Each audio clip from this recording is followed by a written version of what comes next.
Hey everybody, Teddy here, Blade and Simple. Today is going to be a different format. I am trying something different. I am going to do an instructional. I recently got asked by a friend of mine, when I do go camping and hiking, etc., how do I sharpen my knives? So my response was, I usually use this. It's a Worksharp guided. This is a Worksharp field sharpener. You can usually pick it up for around $50, give or take. I'm not too sure on the price. You can check it, or I'll check it and I'll leave a link in the description box for you so you can check it out yourself. So he responded, that's great. What if you don't have that kind of money to spend on a sharpening system? What if you just want something cheap, inexpensive, something that you can use, and if you lose it, you really don't care? So I told him what I use. This is I call it my sharpening block. It's a piece of wood, melamine, with some double-sided carpet tape and good quality wet, dry sandpaper. Okay, he is a wet, dry sandpaper. I'm going to show you guys how to make this. Okay, I'm going to explain it to you guys how to make this.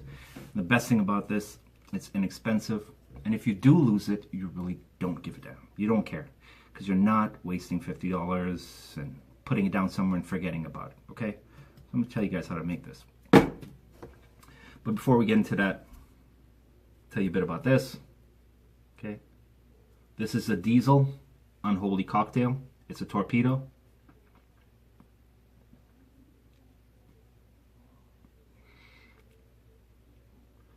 By AJ Fernandez. It's a Nicaraguan puro, with the exception of the wrapper. It's a Pennsylvania broadleaf Maduro wrapper. The binder is Nicaraguan. The filler is a Nicaraguan Jalapa, Condega, and Esteli filler. Flavor profile, leathery, bit of pepper, earthy, coffee, and a bit of sweet spice on the finish.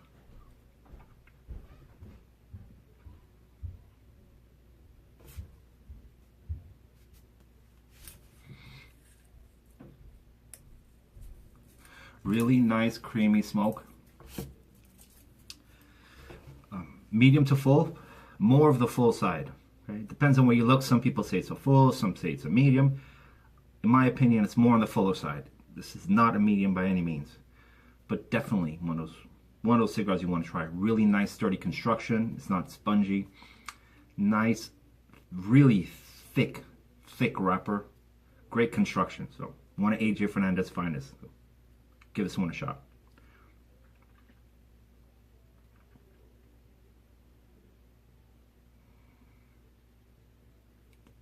Great smoke.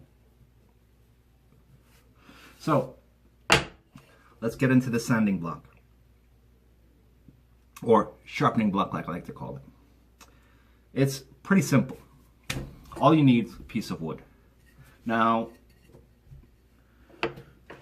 the easiest way to make one of these would be, if you have a table saw, get yourself one of these, okay? This is Scotch brand. You can use whatever brand you find. Double-sided carpet tape, okay? And you want to use this as a measurement for this. You want to cut this same thickness as that. You don't have to. I just choose to, because that way I get rid of any seams along the middle. Okay, I don't want any seams. That's just my preference. You don't have to do that. So that's going to be your width. This is your width, okay? If you choose to measure, you can measure it, and it comes in at 1.5 inches, okay? If you don't have access to a table saw, you can go to your home center and take a look along the trim section, okay? Just look for a piece of trim that's about 1.5 inches. All right? And that'll be your measurement right there. Now, as for your As for the length of cut it the same length as your wet dry sandpaper. This is a 400 grit Norton waterproof sandpaper.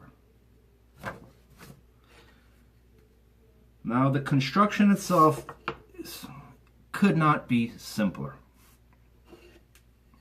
All you want to do is apply the double-sided tape to either side. I've only done the one side just to show you guys. And I'm going to pan down a little bit so you guys can see what I'm doing here. Now, once you've done that, all you need to do is peel off the tape, lay this flat, and you want to apply this as close as you possibly can. Now, if you get over the edge on that side or on this side of the edge, really doesn't matter. And I'll show you why. Now, once you have it stuck down, as you can see, it's pretty well stuck, right? Take a knife, and you're going to use the edge here as a guide, okay? I don't know if you can see how I'll lay this back. So you're going to use the edge right here as a guide. You're going to run it along the inside edge.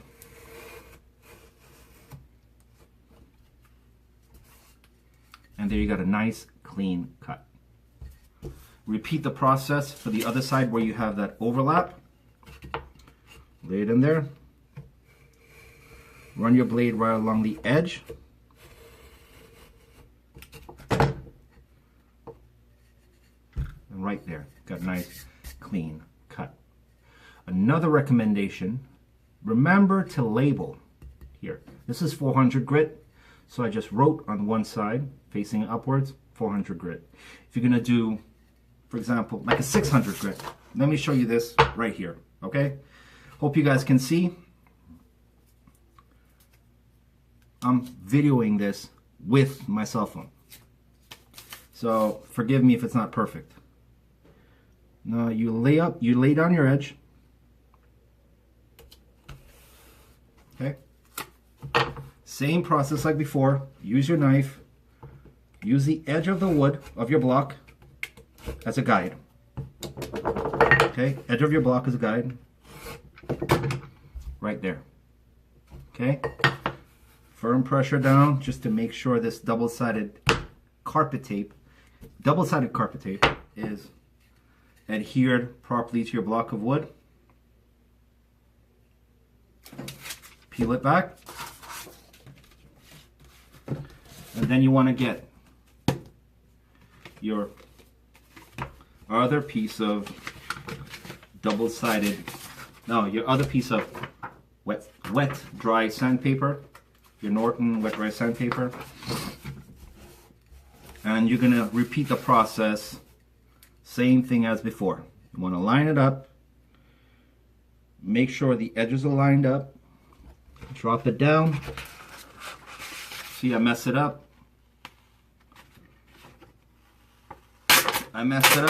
So let's repeat. Life lesson. Good thing about double-sided tape, if you mess it up, you can cut it off and do it over again. That's the best part about this. If you mess it up, no big deal. Just do it over again. Okay? You're not going to be wasting a lot of money on this. We're doing this in real time, people. So if I make a mistake, it is what it is. Okay? Nothing's perfect in life. Okay? So same thing, same process. Square up your pieces.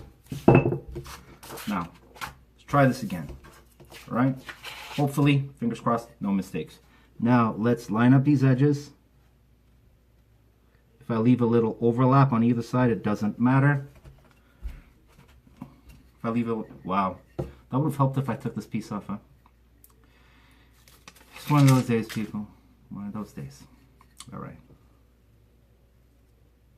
Now let's do this again. There you go. Stuck now. Okay? Stuck. All right? Same process. Trim up your ends. Okay?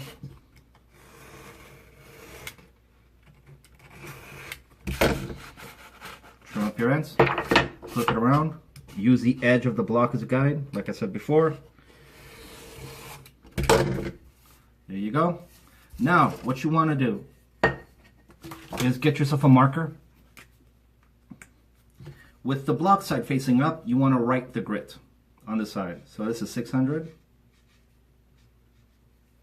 Okay, so that's marked 600 grit. And there you have it. There's your block. Now this is not perfect. I kind of rushed through this. So you can see right there, I missed that edge. It's no big deal.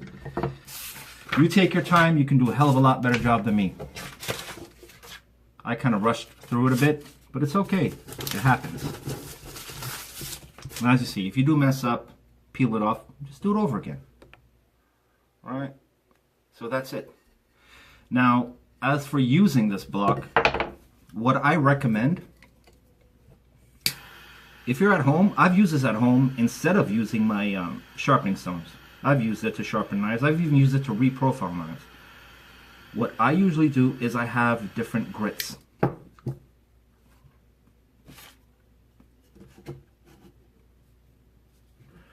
Here's an example. Now, this one here is 400 on top, 600 on the bottom. We just did this one. On here, I have 1200 grit and I have 2000 grit. So what you can do is you can go from this to this. You switch your different grits, okay? How you use this, now this is the key to using this system. You don't use this system, excuse that, let me fix this. You don't use this like you would a regular sharpening stone. Meaning, you are not drawing into the edge, okay? You're not doing this. You're gonna use this like you would a strop. Meaning, you're gonna touch the edge, or however you use your strop and run down to the tip, okay? Just like a strop. This is how you use this system. Now, can you do convex on? Of course you can. Just take your time and run your edge, roll your edges. You don't want to go too far down because you're going to risk cutting the paper. But the easiest way, if you're Scandi, any other grind, just run along that edge. Just like that, like you would use a strop. And in a pinch, that'll do a great job. In a pinch. Do a phenomenal job in a pinch. So, something easy, something anyone can do. You can get your kids involved. I wouldn't recommend having your kids use any power tools, but I'm sure you can find these pieces at Home Depot or Lowe's, any of your local hardware stores. You can find these materials. So get out there and try them, you know, get involved, get outside, enjoy the outdoors. And this is one of those projects where if you do lose it, you really don't care because you did not spend a lot of money, okay? It's about saving money. So make a couple of these, throw them in your pack and forget about them. Throw them in your camping pack. Wherever you go, you know you have them. In case you don't bring a sharpening option with you, you always have something there. So get out there and try this one. Let me know what you guys think. I'm going to put description. I'm going to leave a list of materials in the description box. Get out there and try them. All right? Till next time, I'm Teddy, and this is Blade and Simple.